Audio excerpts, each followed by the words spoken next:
Welcome to the Amazing Authorities Podcast, where game changers, visionaries, and category leaders share how they built their brands, platforms, and global influence. Your host is Mitch Carson, international speaker, media strategist, and creator of the Instant Authority System. If you're ready to learn from those who've done it and want to become the go-to expert in your space, you're in the right place. Today's guest, Alesia Galati, has been on my list to interview for months. Now, I already found out I messed up with seeing her logo icon in the past. I thought she had something where she was smiling and her feet were out, but that wasn't her. I got her confused, but I did not. The image I got confused, but she is a wealth of knowledge in the area of podcasting and how to make money with it. Alesia, welcome to the show.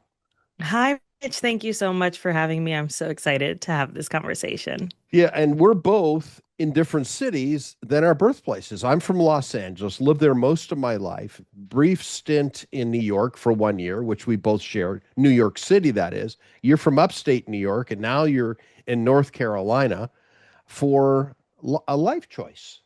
And and has podcasting given you that freedom to choose where to live at your own, and on your own terms?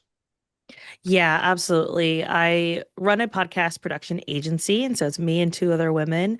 And by being able to be a business owner, it really gives me a ton of flexibility. I have two kiddos. One is 11, the other one is 8, very rambunctious little minions. And one is also autistic. And so it's been... Boy.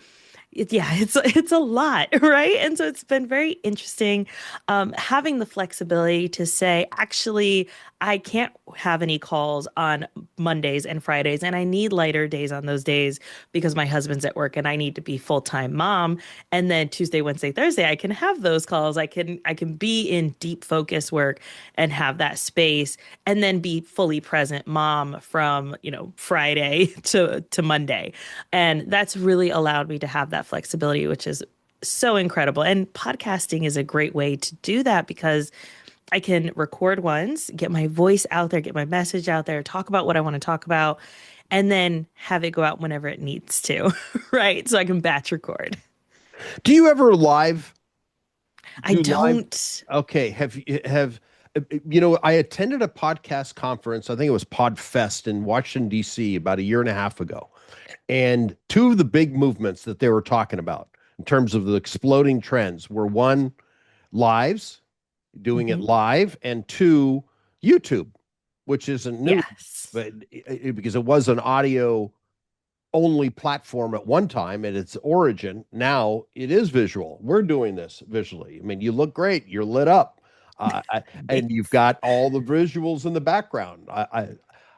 Is this by design? You've got all these books. You've got an on-air sign up there. Yep. And a floral puzzle of the world to I my see right. That's yeah. So and the Vampire Queen behind. Okay. Yeah. Court of the Vampire Queen by Katie Robert. Yes. So one thing that I am wildly passionate about is reading romance. And I also have another podcast that's my hobby podcast that I use to get free books. And that is a romance podcast and a romance bookstagram.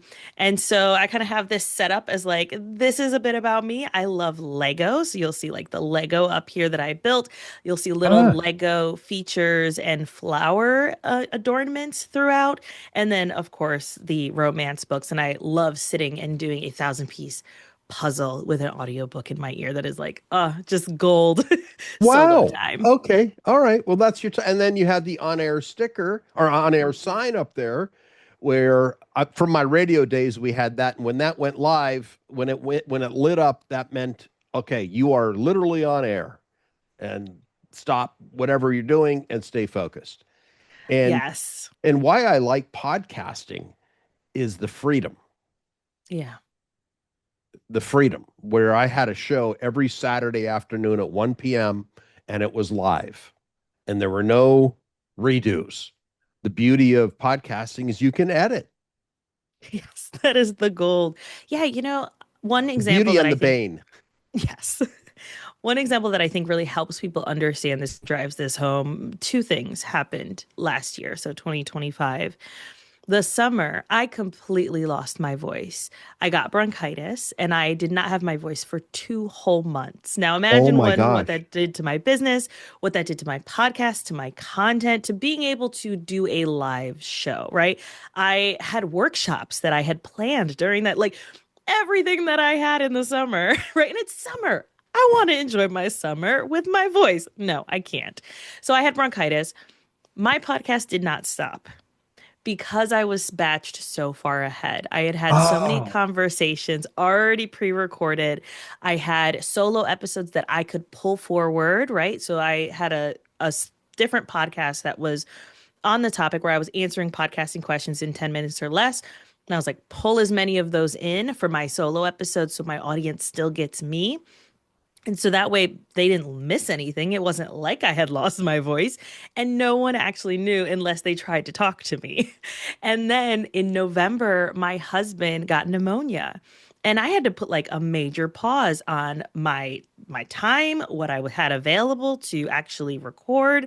And so life things happened, and I was still able to produce my podcast regularly. And so that's one reason why I don't like have scheduled lives. I also don't like the idea of getting on a live and no one showing up. That kind of freaks me out. And maybe that's a fear I need to like work on.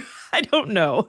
But with a podcast, I can put it out there and I don't know if anybody, right? I mean, I do know because I can look at the numbers, but I don't Mhm. have to know if someone is listening or not.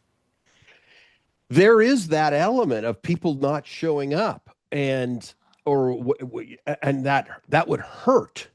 Right. That would hurt. It's like, am I not that important? Well, I'll answer this way.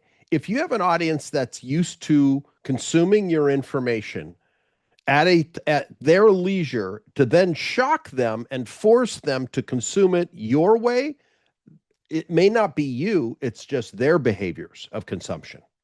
Yes, that is something that I've been talking nonstop about with the marketing we do about our podcasts. Couple years ago, 3, 4 years ago, when we would put reels or shorts up, right, Hmm. on Instagram and TikTok, it would be like, hey, go listen to my podcast, go listen to this content, right? You're trying to move the person off the platform. It's impossible to do that now. People have been trained by these social platforms to stay on the social platform. So instead, if the way we think about how we're marketing our content is how can I give them something educational to think about? Right? How can I maybe inspire them or entertain them? Any of those works. So that when they have the car ride, when they have more space, when they're doing a 1,000 piece puzzle, they want to listen to me talk. And they think, oh, I want to listen to Alicia's podcast. Oh, I want to listen to Mitch's podcast. Or maybe they're cooking dinner, right? Whatever it is that's that downtime for them where they can consume that long form content that you are top of mind. And we have to ensure that our content that we're putting out there isn't moving them away because one, the apps are going to penalize us, but they're not going to take action on it. And then we get annoyed that they're not doing something that they did a couple years ago, but they've been trained not to at this point. So I think it definitely is a point that we need to address, especially if we're trying to grow our podcasts. Cadence. How important is it to upload regularly, and what is your frequency? Yeah. So right now, my frequency is twice a week for my one show. Tuesdays are solo episodes, Thursdays are my guest episodes. And it was once a week for quite some time. I started that one in 2021, I want to say. And that one I have really enjoyed doing. I like being able to be in conversation, but I had batched so far ahead with guests that I didn't have any space to talk. And so I was like, what can I do that makes sense where I can still get my voice out there, get my message out there, and tell people what I do, actually make money from my podcast? And so I moved it to twice a week. For cadence of what I typically recommend for people is start with your capacity. I think so often we're like, content is king and consistency is queen. And it's like, but what is your own capacity? What do you have the ability to do? There are, 2-hour long podcasts that only produce once a month that are wildly successful. And they've set their audience up for that expectation. Now, Mm, imagine if they skipped a month without letting anybody know. It'd be mm. mayhem. And podcast listeners love you to death, but you're fickle. And so, as soon as the show that they regularly listen to, that's part of their schedule, right? Hey, this episode goes live every Tuesday morning. I know on my Tuesday morning commute, I'm going to listen to Alicia talk. Awesome. If I don't show up on Tuesday morning, that alters their schedule, their normal cadence of where they've kind of bookended me into their day. They might not try again next Tuesday. You might So, lose them. yes, consistency is so important, but start with what your capacity is. And if your capacity changes, you're increasing, you're decreasing, you're taking a seasonal break, etc. Any of those, let your audience know multiple times that things are changing. I'm going to ask a little bit of geeky questions because most of the people that follow are authors and speakers. That's my background and resonate with me and my experience, and then take great strategies away from my guests. Tools, software, microphones. What have you found that works best for you? I'd love to geek out with you a little.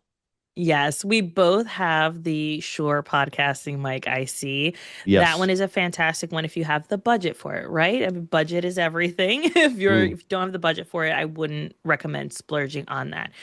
You can use your like a $30 microphone off of mhm. Amazon. I make sure it's outside of your computer.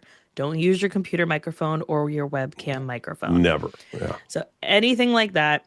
So it could be cheap. It could be a lapel microphone, right? Something, and just make sure your hair's not scratching it or your clothes aren't moving on it. But once you go back to edit it, you'll be able to know. If you're doing an audio only solo show, then a free tool like Audacity is Mm, great, or GarageBand if you're an Apple user. mm. Either of those are great tools. If you have interviews, then something like Zoom, StreamYard, or Riverside. Any of those three are great tools to Which do use. you use? I use, okay, this is my stack is quite wild, but I record in Riverside, edit in Descript. Okay. Even though Riverside has its own editing tool, I don't love it. Okay. So like I need more ability to like kind of be flexible with my stuff. So yeah, I record in Riverside. I really like their tool for recording. And the reason I like it is it records to each person's computer and then to the cloud. I know StreamYard does something similar. I just never really felt like I vibed with StreamYard. And they moved to video a little later than Riverside did. So, yes, if you want video and you're having interviews, Riverside's a great option. StreamYard and then or Zoom.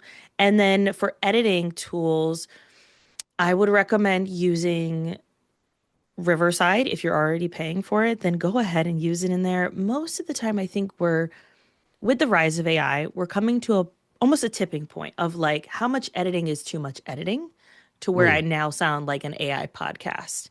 right. Is it too clippy?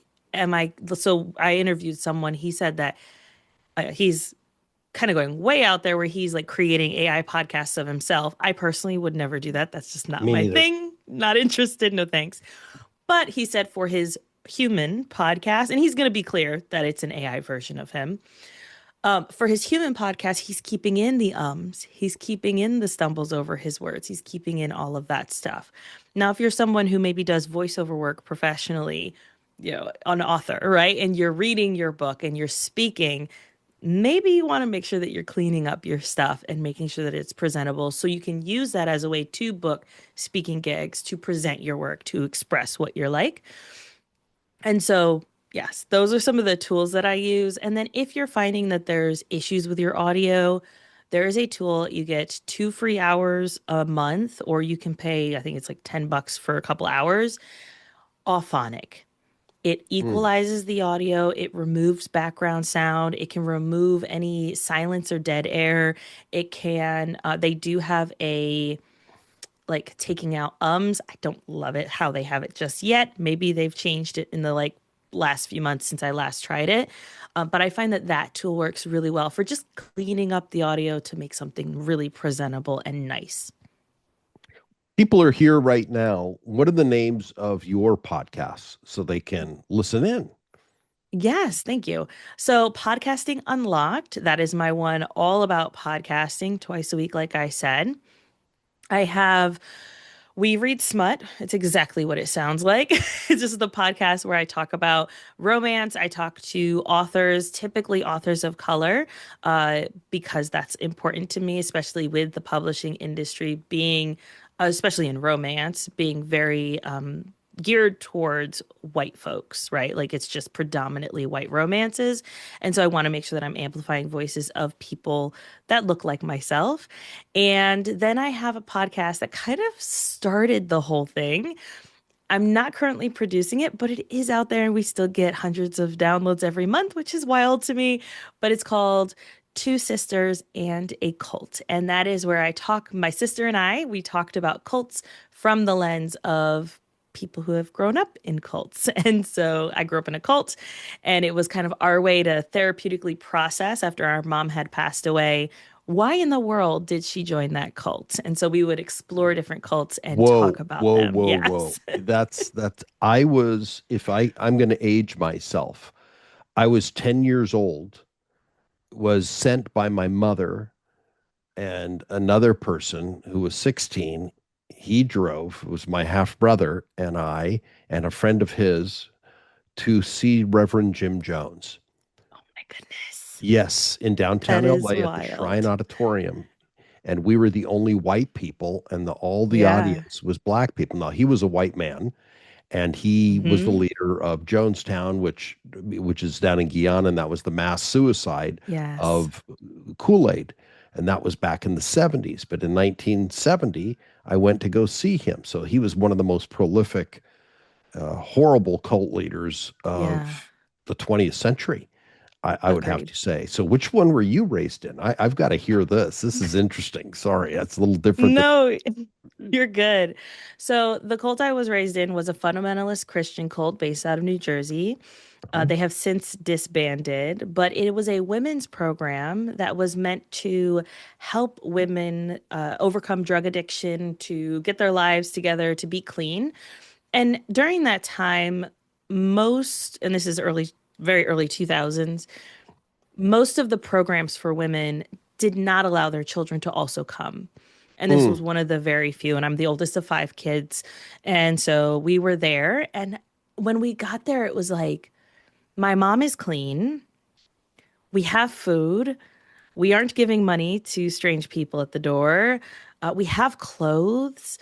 We are all together. Like all of the fears of my brain at that time was like, we're safe and we're okay. What a blessing. And it was supposed to be an 18-month program. We were there for 10 years. was your mom an addict? She was, yes. And did she get clean? You're using vernacular, clean, Narcotics Right. Anonymous? So she was she was clean for the time that we were there. It was actually morphine with too much fentanyl that caused her to pass away. So, Oh, she went um, back.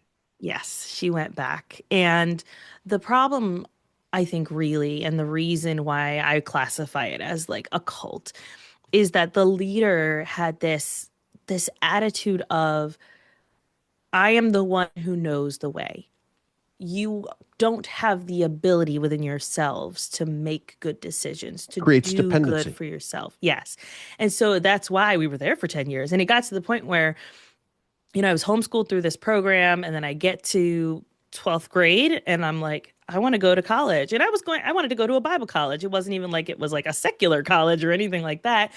And they were like, oh no, you have to go to this college we're affiliated to, or you don't have a home to get back to. And I'm at the point where I'm 17 years old. I've never had a job. I have no money. I have no life skills. I can't drive a car because I've never learned to drive a car. And what do I do? And that's when it like dawned on me and I was like, oh, this is a cult. Jiminy Christmas. Wow. So you escaped Yes. it. I presume, did you go on to college? Eventually. Did you I go on? went to the Bible college that they wanted me to go to, rebelled as much as I possibly could there. Ended up working in New York City for a year at one of their affiliated churches, and then came back, went back to the camp to help my mom with my siblings, and had a little more freedom. At that point I had my license, I had my own money, I was getting a job, and then I went to community college, and that's where I met my now husband.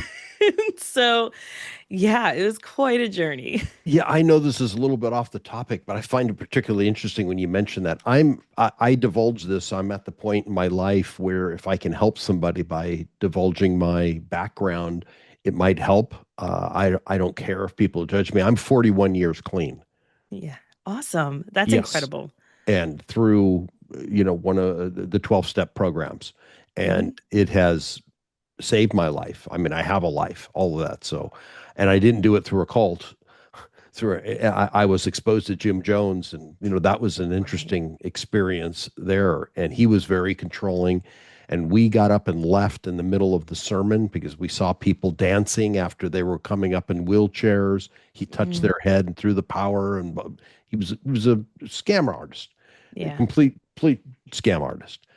We got up and left, and it was raining outside pretty heavily, and he said, those who leave early shall be struck dead by a lightning bolt. I remember like it was yesterday. Oh my goodness. Yes, so he threatened us.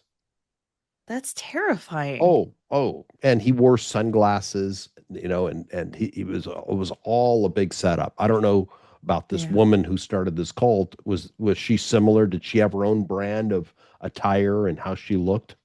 Was it a Not man or a woman? necessarily. It was a woman and her Yeah. husband, but the Okay. woman was the one who kind of ran the women's program side, and Right. her husband ran the finance and the business side. Mm-hmm.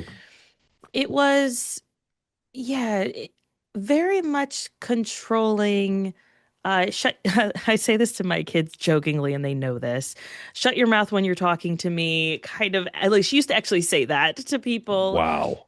Just very, very controlling. And like I said, the cult has since disbanded, thank goodness. There was some change of powers of the people who were funding it, and it was no longer funded, and so they had to sell the property. But yeah, it's It was a podcast. So that was one of your yeah. I'm sorry, it went a Oh, little off track, the rails here. That's okay. But let's circle back yeah. to the most important topic for sustainability for Yes. most, unless it's a passion project, is how do you make money? Yeah. How do you Making tell us money, about that? it's it's honestly more difficult than you would think, because most people do stop, because a lot of people go into podcasting seeing Joe Rogan, seeing the big named people, Mel the Mel Robbins, Robbins, and like all these Lewis people who Howes. have, yes, they have these podcasts, and not realizing that these people have made a name for themselves well before they started a podcast. If your goal is to make money, I actually don't recommend starting a podcast. I don't think that that is the way to make money. If you're like, look, I need to make money this week, don't start a podcast, please. Please do things that have historically made you money, obviously ethically, right? And get out there and like talk about yourself, get on other people's podcasts, see if podcasting is even something that you want to do. And this Hmm. is why I think so many people do stop podcasting, is they have this expectation that I'm going to make money, brands are going to start calling me. There are millions of podcasts out in the world, and tens of them stopping every single day. You're not honestly very special, sadly, and I'm so sorry, but it's true. Once you stick to it and you've established your brand, there are ways to get money though. Typically, what we've seen is you said your audience is specifically authors and speakers. For the most part, some Okay. coaches, consultants, Okay. mostly solopreneurs who are successful. Perfect. So we had one client where they had started a podcast, very niche podcast, where it was speaking specifically to women in tech who wanted to create their own WordPress businesses. That's very specific. They Very were able to narrow. sell out their coaching programs every time with their podcast, just through their podcast and using Twitter, now called X, right? Like those two places were the only places they focus. And the reason that they were able to do that is that all of their content was so hyper focused on problem solving that by the time they got on calls with people who were interested in their programs, it was a no-brainer. It was like, yeah, take my money. You've helped me in all these other ways. Of course, I want to pay you to work with you. So that was one thing that worked really well. Another one is we have a client where she has she's a tech CFO LA style, right? So like has a lot of connects. And so she's working specifically with thinking, all right, I have this leadership podcast. How can I ensure that I'm making money with it? And so working with businesses that want their leadership team to be featured. And so they're paying for features cycled through her show, right? A lot of the people are not paying to be there. But in there is like, hey, this episode is sponsored by, I'm just going to throw a brand out there. This is not the brand, sponsored by T-Mobile. This person's part of their leadership team, and I'm so excited to have them on to talk today about their leadership journey in this context. Here we go, right? So that's a way that she's using the podcast to pay for the production side of getting it actually out there into the world. Another one had we've got agencies. We have another one where they talk specifically about C-suite level women and getting them into on boards, right? And like, how can you get on more boards and Oh, do that's a good, interesting. Yes. yes. And so that one is a nonprofit, but they do this kind of work. And so they're using it to highlight their board members. So then their board members are able to then use that content, pushes the podcast out there, and it lets the like I said, the board member use it, but then also helps with them getting funding of like, hey, look at all these people that we're supporting and we're helping as almost like a feature. For authors specifically, if you are more of an author who's doing self-development or something like that, then having a podcast where you talk through your strategy, you talk about maybe deeper into the stories from your book, deeper into the things, then that can really help. I've seen some authors where they'll actually turn like their podcast into an audiobook of them reading their book, which I think is really fascinating to give access to maybe it's one of their books to their audience to listen to on Spotify or Apple Podcasts. And then, hey, if you want to hear more of me, here's where you can go and buy the full book, or here's where you can go and buy my book. And that could be simply a limited series of, okay, I have 5 books and I'm going to do 10 episodes, reading 2 chapters from each, and then they can go buy the book, right? Like there's tons of different ways that we can workshop it to make some money from your podcast, but don't go into it expecting all my bills are going to be paid and I'm going to be a millionaire and I'm going to get a brand deal right out the gate. It's unlikely to happen. That is important. Here's where I've made money with a podcast, talking to people like you, because you are a woman of influence. You've got 3 different podcasts. You work with X number of clients that you manage their podcasts. So you function as an agency. I am a book publicist. So there is a strategy as to why I do what I do. I don't know if you're an author or not, but you know people who are authors. I do. Yes. So I have a TV show on Channel 3 NBC in Las Vegas where I cover authors. I have a deep dive half hour. It's a pay to play. And I also get people on the networks of NBC, ABC, the CW, and CBS in Las Vegas. These are real network television shows, leverageable to then get into larger markets, e.g. the ultimate, of course, is New York City. If you get on a morning show in New York City, it's like getting on Oprah, formerly Oprah. So I use it for that. I don't look at how I don't charge for people to be guests. There's that angle. I know a couple ladies, and it seems to be all women that are in the pot that charge. Not all of them charge, but the ones that I know who charge are females, and they have certain badges that entitle them or justify why they charge, from as little as $50 all the way up to, I saw a lady recently with the last name Carson. I failed to remember her first name. She's got a nose ring and she's very groovy and out there. Charged $1,000 to guest on her show. Wow. John Lee Dumas charges $4,000. Yep. He was one of the early pioneers of podcasting. I mean, he makes his money that way. Yeah, one thing that I like to say, and I did not make this up, so don't take it as like, oh my gosh, Alicia said this a brilliant thing. How can we use the conversations we have to do the three C's to turn people into clients, collaborators, or connections? Right. Yes. And I think that if we approach every conversation we have, every podcast episode as how can I turn this guest or this listener into a Mhm. client, a collaboration, or a connection? Because it's not just like, I need to make money from this person. It's like, I just want to have a fun conversation. That's If we all we're doing. vibe, we vibe, right? And I think that there's gold in that when you do it. And so I love your strategy. I think it's a fantastic one. And I've had people where I had them on my show, and I tend to give a lot of like, oh, I noticed that you did this, and here's probably why it worked on my show to like showcase my expertise. Of And course. that really helps my listener know that. But then also at the end of the conversation, I always say, after we, hit stop recording, I say, is there anything I can do to support you? Anything. And any connections you need, anything like that. And usually people are like, no, no, I'm good. Is there anything that I can do to support you?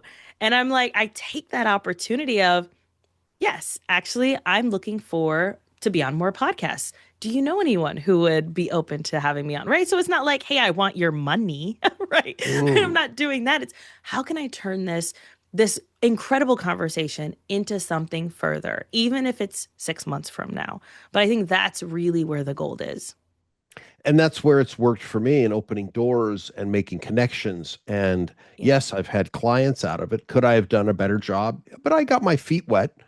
and I knew I trusted in myself to believe, okay, this is going to work. And it's made, I've got you as a connection. Now I'm going to go on air to say this. I have a podcast summit I'm putting together in Asia because that's Nice. where I live most of the time is in Asia, where I am right now. I'm in a city called Jomtien Beach, which is outside 2 hours outside of Bangkok. So it's early morning for me. Very But I'm cool. going to put on a conference. Most of my clients are in Asia here, Singapore and Japan. Podcast summit. I'm going to invite you on as one of my speakers, and Would that love to wouldn't be have there. occurred unless we made a connection. And that's, Yes. I love the idea of collaboration. I dropped in very subtly, hey, what do I do to make money? And a follow-up conversation could be, hey, how do you do that? I've got a client Right. who's looking for that, would possibly come out of it. Alternatively, for you, I'm going to start consuming your information about how to improve my podcast. And if I have clients that want to start, I'm going to refer them in your direction because that's not my focus. Right. I stay in my lane. I'm a book publicist, get people on TV. I'm a TV show host. Those are my areas. Can't do all things for everybody. Right. And I What think if we think too of like, uh, there's this idea of like, there's only so many pieces of the pie. And I think that if we just approach it as like, make the pie bigger, we just make the pie bigger. It's okay. It doesn't have to be like a you or me. Yeah, It can be and and that's all right. I plusing. love it. What is your opinion on charging to be guest? I don't love it. It feels really disingenuous to your listeners. Yeah, when I heard about John Lee Dumas doing that, I had lots of feelings. Because one, I'm like, well, is he saying this person paid to be here? Does he inform? Like, I just like you would have, like, if I get a free book from Berkeley or from Penguin House or Penguin Random House, then I have to say on my social media post, anytime I share that book, and I actually like, I have a note right in front of me from Penguin Random House, and it says, when you share books from this or any other Berkeley, send on social media, you must include, thank you for the free book at Berkeley Pub. This signifies that you've been given a free book, and then make sure that it's before the Seymour on Instagram. Like I have to do that if I'm like, here is this free book I got. That is required. And I think that Disclosure.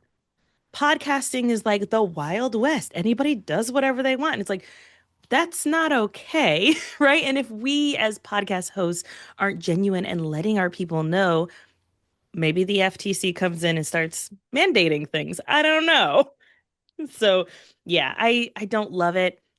I think that you have to be really clear with your audience and your listeners if someone is there to pay. Okay. That's a good point. I know several that do charge and they say it's to help cover editing costs. And editing can be gruesome. Not really. I don't think it's that expensive once you get into the groove of it. I mean, I have people handling this very quickly. Um, Yeah. do you outsource your editing or do you do a lot of it in-house? We do it all in-house. And we are someone who takes a lot more, I don't want to use the word care, more intentionality to our editing, where we understand the client's brand, we understand their values, we understand the things that they want or do not want in their show. And so for ours, our clients, they tend to be people who really care about what goes out and that it is perfectly exactly how they would want it. So we do it in-house entirely. I don't outsource it. It's just me and two women in the US that do it.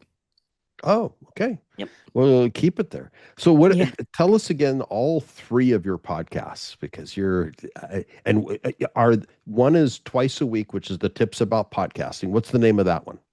Podcasting Unlocked.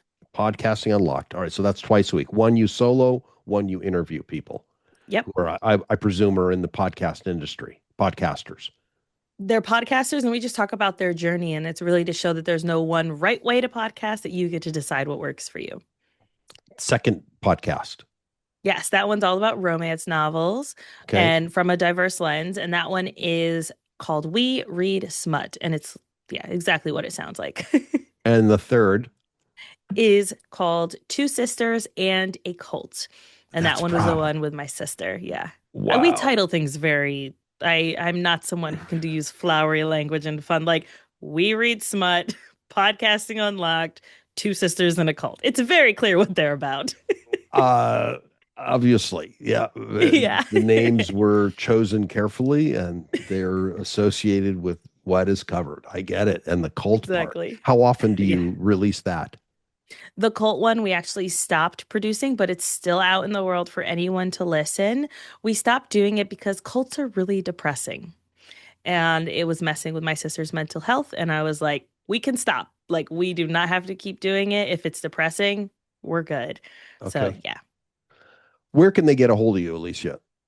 Yeah, you can go if you're someone who's a podcaster or thinking about podcasting, or you're like, I want to know more, you can go to helpmypod.com. That has all of my socials, has some free resources. I do free workshops every quarter, so there's resources there as well.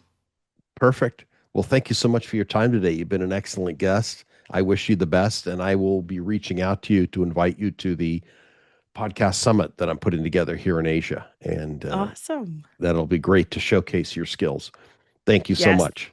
Thank you for having me. Thanks for tuning in to the Amazing Authorities Podcast. If today's episode inspired you, take a moment to subscribe, rate, and leave a review. It helps more experts like you rise to the top.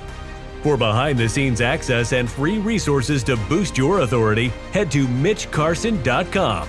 Until next time, stay amazing.